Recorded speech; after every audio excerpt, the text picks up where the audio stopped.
Hai everyone, hari ini Miss Viola akan sharing tentang tips bagaimana cara mendidik anak tanpa kekerasan atau teriakan. Nah, yang pertama, mengajarkan kedisiplinan kepada anak dengan menerapkan pola asuh positif harus dimulai sejak dini ketika anak masih berusia di bawah 5 tahun. Sebab pada usia itu, anak mulai menyerap pengetahuan dengan mengeksplorasi dan mencari tahu berbagai hal. Namun kadangkala mengajarkan anak untuk disiplin bukanlah hal yang mudah. Sebab anak-anak biasanya sulit diatur dan seringkali bersikeras pada hal yang mereka inginkan. Di samping itu, orang tua juga dapat memberikan pemahaman kepada anak mengenai perilaku yang boleh dan tidak boleh dilakukan.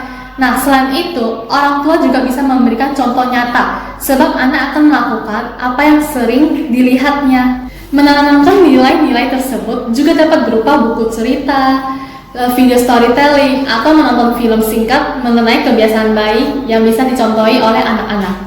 Kita juga harus memahami bahwa kedisiplinan itu merupakan bentuk pengajaran, bukan hukuman.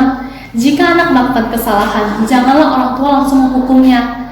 Biarlah anak belajar dari kesalahan, tetapi tugas orang tua untuk menyampaikan konsekuensi dari kesalahan yang dilakukan, agar kedepannya anak tidak akan mengulanginya lagi. Sebaliknya, ketika anak berhasil dengan pencapaiannya, orang tua dapat memberikan penghargaan sehingga membuatnya lebih bersemangat. Nah, bagaimana si kecil terus bersikap keras dengan memukul, merengek, atau menentang? Nah, orang tua dapat menerapkan hukuman dengan cara time out. Time out itu apa sih? Membiarkannya berdiam diri sejenak. Saat si kecil berdiam diri itu, si kecil diminta untuk merenungi kesalahan yang dilakukannya, sehingga bisa menjadi pelajarannya untuk di kemudian hari. Nah, selama time out, orang tua tidak boleh berbicara kepada anak. Biarkan anak merenungi kesalahan apa yang sudah diperbuat. Setelah selesai, orang tua bisa mencium atau memeluk sambil menanyakan pelajaran apa yang didapatkan selama berdiam diri itu.